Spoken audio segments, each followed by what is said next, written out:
육신을 쫓는 자는 육신의 일을, 영을 쫓는 자는 영의 일을 생각하나니 육신의 생각은 사망이요 영의 생각은 생명과 평안이니라. 사랑의 하나님, 무엇을 생각하며 무엇을 쫓고 있습니까? 누구를 따라가고 있습니까?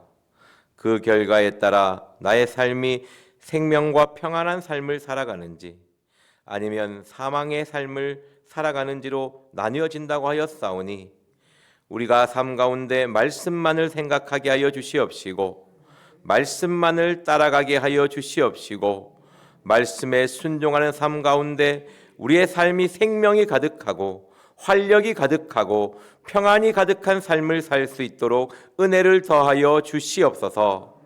감사드리며 예수님의 이름으로 기도드렸습니다. 아멘. 다 같이 사도신경으로 신앙 고백 드리겠습니다.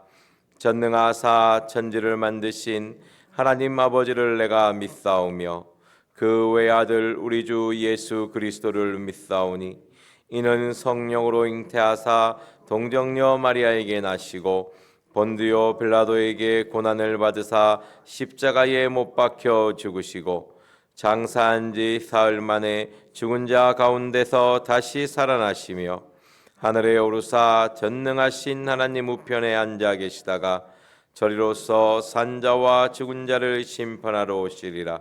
성령을 믿사오며 거룩한 공회와 성도가 서로 교통하는 것과 죄를 사하여 주시는 것과 몸이 다시 사는 것과 영원히 사는 것을 믿사옵나이다.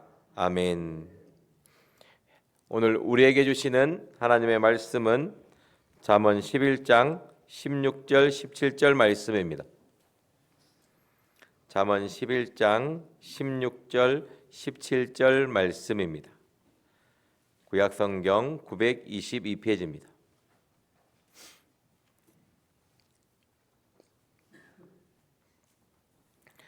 잠언 11장 16절 17절 말씀 다 같이 한 목소리로 읽겠습니다. 시작. 유덕한 여자는 존령을 얻고 근면한 남자는 재물을 얻느니라.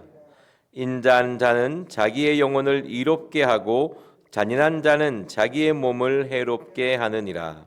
아멘. 삶을 살다 보면 정말 영향력이 있는 사람이 있고 존재감이 있는 사람이 있습니다. 아무런 영향력이 없고 또 존재감이 없는 사람이 있죠. 또는 그 사람이 있는 것 자체만으로도 무게감이 느껴지게 만드는 사람이 있습니다. 제가 우리 교회 무게감을 담당하고 있지 않습니까?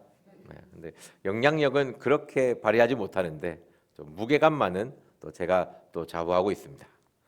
오늘은 존재감이 있는 사람이, 영향력 있는 사람이 어떤 사람인지를 보여주는 말씀이 오늘 16절, 17절 말씀입니다. 보면 여자는 존령을 얻고 남자는 재물을 얻습니다. 여자만 존령을 얻냐? 그렇지 않습니다. 남자도 얻습니다. 남자만 재물을 얻는 것도 아니고 또 여자도 재물을 얻습니다. 어떻게 보면 잘 표현할 수 있는 말이 남자와 여자인 것이죠. 왜? 용맹함이란 단어를 설명할 때 남자가 더 이해되지 않습니까?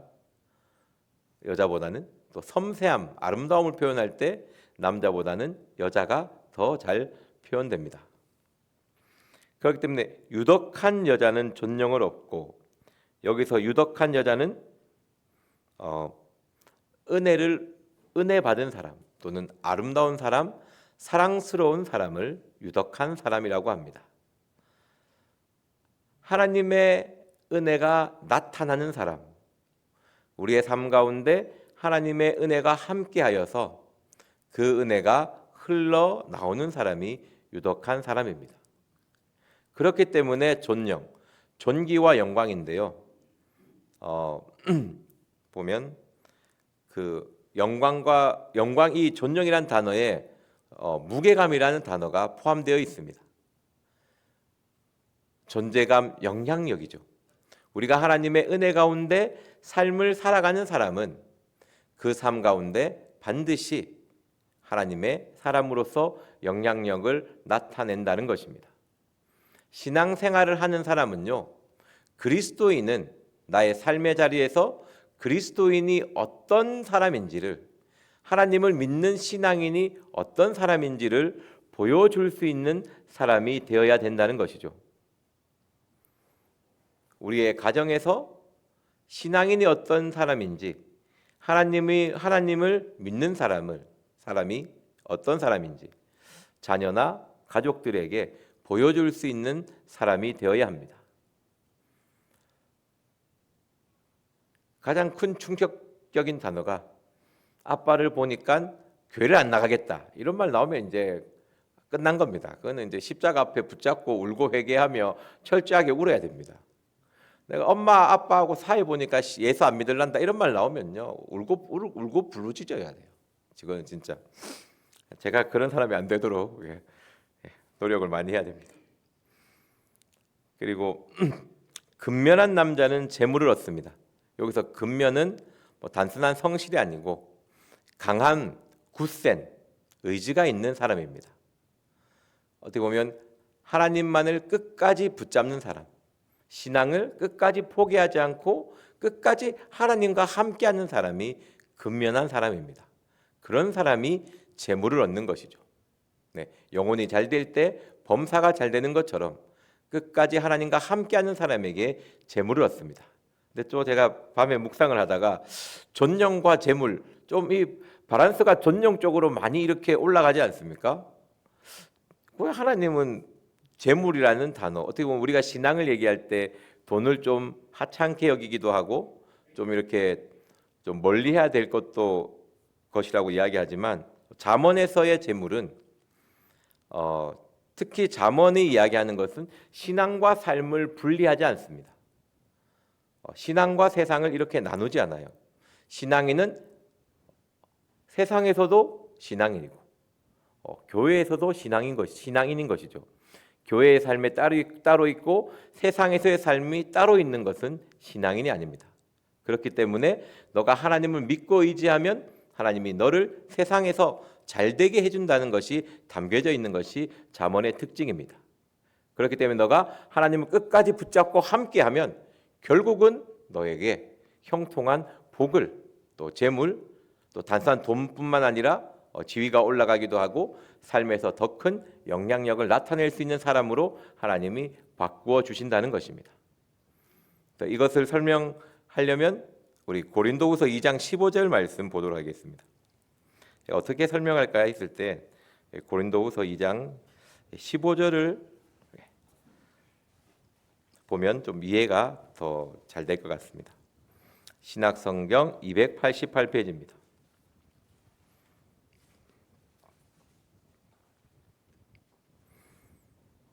고린도후서 2장 15절 말씀 다 같이 보겠습니다. 시작. 우리는 구원 얻는 자들에게나 망하는 자들에게나 하나님 앞에서 그리스도의 향기니. 아멘. 우리는 향기라는 게 그렇지 않습니까? 그죠? 내가 안방에 들어가서 향기가 달라지고 작은 방에 있을 때 달라지고 그런 것은 향기가 아닙니다. 그죠? 내가 어디를 가도 향기는 변하지가 않습니다. 그 고유의 향기를 나타나게 되어 있습니다. 성도님들 옆에 자기가 정말 싫어하는 악취를 풍기는 사람이 앉아 있다고 생각해 보십시오. 인상이 찌푸려지죠. 그죠? 근데 좋은 향기를 나타내는 내가 좋아하는 향기를 맡게 되면 이 표정이나 얼굴이 되게 밝아집니다. 제가 청소년 사역을 하고 있는데요. 우리 애들이 성비가 남자가 좀 많아요. 우리 애들이 청소년 사무실에 한 10명 앉아 있으면요. 들어가면 뭔가 칙칙합니다. 뭔가 향기가 꿉꿉해요. 하여튼 그 모시마들만 주는 하여튼 그런 향기가 있어요. 근데 페브리즈를 뿌려도 안 돼요. 그 향기는. 근데 우리 딸내미가 한 3-4명 딱 들어오면요. 향기가 바뀌어요. 야, 이게 참 신기하다라는 생각을 되게 많이 합니다. 제가 모시마들이랑 인상을 쓰고 있으면 그냥 쓰고 싶은 게 아니고 그냥 하여튼 그 나이대에 고유의 냄새가 있습니다. 근데 딸내미 애들이 쫙 들어오면요 얼굴이 환해져요. 향기가 그만큼 향기는 즉각적인 반응이거든요. 또 향기는 또 추억이기도 하고 하여튼 향기를 딱 맡으면요. 저희 아내를 보면 인상을 잘 찌푸리지 않는데 자기가 싫어하는 향기가 오면 인상을 딱 씁니다. 좋아하는 향기 보면 참 향기가 참 대단하다. 뭐 그렇기 때문에 아마 하나님은 이렇게 신앙을 이야기할 때 너희는 그리스도의 향기라고 표현한 것 같습니다. 너가 향기, 영향력이죠. 존재감이죠. 그죠? 내가 아무리 향기는 악취가 풍기는 걸 숨길 수가 없습니다. 그죠?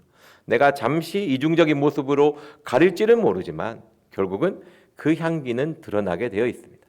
내가 하나님을 끝까지 붙잡고 내가 하나님과 끝까지 함께하면 결국은 하나님의 향기, 그리스도의 향기를 나타낼 수 있는 것이죠. 우리는 우리의 향기가 아니라 하나님의 향기를 나타낼 수 있는 사람이 되어야 될 줄 믿습니다. 그래서 유덕한 여자는 존영을 얻고 근면한 남자는 재물을 얻느니라. 너희가 하나님의 은혜 가운데 그 은혜와 끝까지 함께하며 살아간다면 결국은 너의 삶의 자리에서 하나님의 은혜 받는 사람이 어떤 사람인지를 나타낼 것이라는 것이죠. 그 삶이 나타나질 때 너는 그 삶의 자리에서 더욱더 영향력이 있고 존재감이 있는 사람이 된다는 것입니다. 결국은 더 우리의 삶이 풍요로워지고 아름다워진다는 뜻입니다.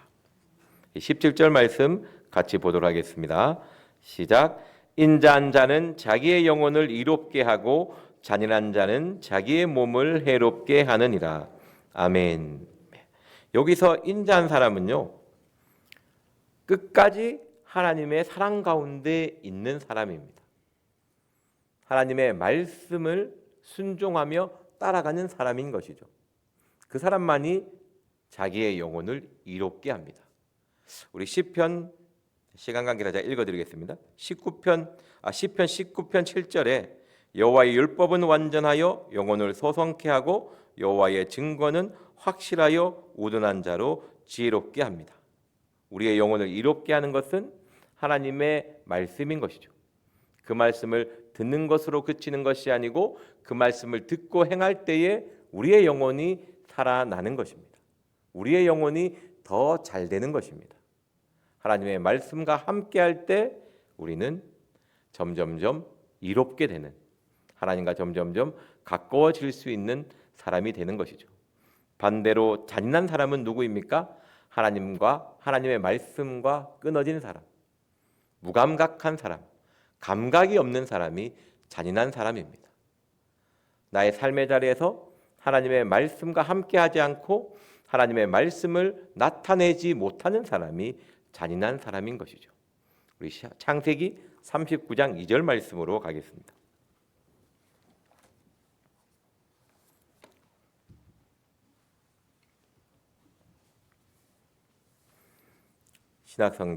구약 성경 60페이지입니다. 창세기 39장 2절입니다.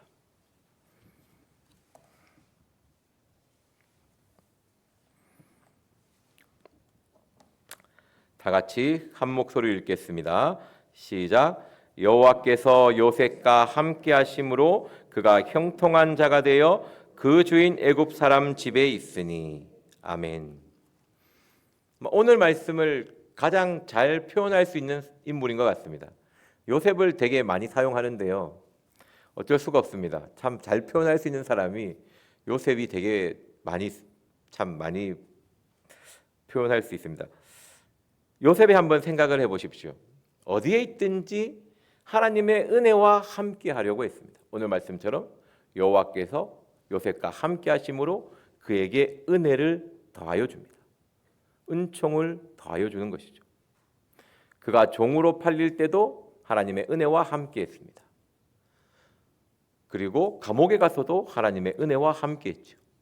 국무총리가 됐을 때도 하나님의 은혜와 함께 했습니다. 그래서 요셉의 삶은 자신의 삶의 자리가 어디에 있든지 그 속에서 영향력을 발휘합니다. 존재감을 나타냅니다. 종으로 팔렸지만 가정 총무가 되고, 감옥에 들어갔지만 결국 그 감옥을 관리하는 사람이 됩니다. 국무총리가 되어서도 바뀌지 않죠. 국무총리로서의 그것을 감당할 수 있는 능력을 보여줍니다. 이것이 신앙인의 삶인 것이거든요. 어디를 가든지 무엇을 하든지 그 장소의 중요성이 아니고 나의 삶의 자리에서 하나님의 은혜를 나타낼 수 있는 삶. 이것이 유덕한 사람, 존령을 얻는 사람의 모습입니다. 그리고 요셉은 근면한 사람입니다. 근면한 사람은 어떤 상황에서도 끝까지 포기하지 않는 힘이 있는 사람, 강한 사람이 근면한 사람입니다. 근면이라는 뜻 안에 강함이라는 뜻이 담겨져 있습니다. 요셉은 멘탈이 붕괴되지 않지 않습니까? 그죠? 힘들고 어렵습니다. 괴롭습니다. 저는 이런 상황에 놓여 있기를 전혀 원치 않아요. 흔들리지 않습니다. 끝까지 하나님을 붙잡고 신앙을 포기하지 않습니다. 우리가 만약에 종으로 팔려 보십시오. 당장 하나님 안 믿는다 원망 불평 입티 나와갖고 난리 날 겁니다. 제가 그래요. 그래도 어떻게 됐는데 감옥에 들어가 보세요. 더 난리 나겠죠. 요셉은요 하나님을 끝까지 붙잡습니다. 그래서 나중에 삶이 어떻습니까? 재물을 얻죠. 영광을 얻습니다. 감옥에서도 존재감을 나타내고 결국은 국무총리가 되어서도 존재감을 나타냅니다. 큰 재물을 얻는 것이죠. 끝까지 하나님의 말씀과 함께하며 하나님의 말씀에 순종하며 그 하나님의 영향력을 끝까지 나타낼 수 있었던 사람이 요셉입니다. 우리의 삶도 요셉과 같은 삶을 살아야 됩니다. 삶이 조금만 바뀐다고 원망하거나 불평해서는 안 되고 포기해서도 더욱더 안 됩니다. 완전 급변하지 않습니까? 요셉의 삶이. 하지만 요셉이 그 삶을 정말 하나님 앞에 아름다울 수 있었던 것은 끝까지 하나님의 말씀을 붙잡고 포기하지 않는 삶입니다. 낙담된다고 자신의 감정에 따라 갑자기 막 삶이 바뀌는 것이 아니고 힘들고 어렵지만 왜 원망이 안 나왔겠습니까? 왜 불평이 안 나왔겠습니까? 사람이 괴물도 아니고 감각 이런 것도 없는 게 아니고 하지만 말씀과 기도로 그것을 다스렸다는 것이죠. 무너지지 않게끔 유지했다는 것입니다. 유혹 앞에서도 이겨낼 수 있었던 것이죠. 내가 어떻게 하나님께 득제하리까? 내가 어떻게 하나님 앞에 악한 삶을 살겠습니까? 하나님 앞에서의 삶을 유지했던 것이 요셉입니다. 우리가 힘들고 어려울 때 세상의 것, 세상의 방법 이런 것보다 하나님만을 생각하며 하나님만을 의지할 수 있는 참된 신앙을 가지기를 원합니다. 요셉은 확실하게 그리스도의 향기를 바랬습니다. 신앙인의 향기를 바랬던 것이 요셉입니다. 우리의 삶의 자리에서 우리가 무너지지 않고 힘들고 어려운 가운데 좌절하지 않을 때에 그리스도의 향기를 나타내는 삶을 살 줄 믿습니다. 우리의 향기보다 우리의 영광보다 하나님의 영광, 하나님의 향기를 바라는 것에 우리가 목적이 되고 우리의 삶이 추구하는 방향성이 되어야 될 줄 믿습니다. 기도하고 마치겠습니다. 사랑의 하나님, 하나님을 믿는다는 것은 예수 그리스도를 나의 주로 고백한다는 것은 나의 삶을 하나님께 올려드리는 것입니다. 하나님의 말씀 가운데 하나님의 뜻 가운데 우리의 삶과 우리의 소망이 있게 하여 주시옵시고 그 삶을 살아갈 수 있도록 아버지께서 은혜를 더하여 주시옵시고 우리의 삶 가운데 그리스도의 향기를 발할 수 있도록 끝까지 포기하지 아니하며 하나님을 바라보며 십자가를 바라보며 나아갈 수 있도록 함께하여 주시옵소서. 우리의 삶 가운데 늘 주님께서 함께하여 주시고 은혜를 더하여 주시고 축복을 더하여 주시옵소서. 감사드리며 예수님의 이름으로 기도드렸습니다. 아멘. 오늘 들은 말씀을 기억하시며 기도하시고 각자 주기도문으로 예배를 마치도록 하겠습니다. 주여 삼창하며 기도하겠습니다. 주여 주여 주여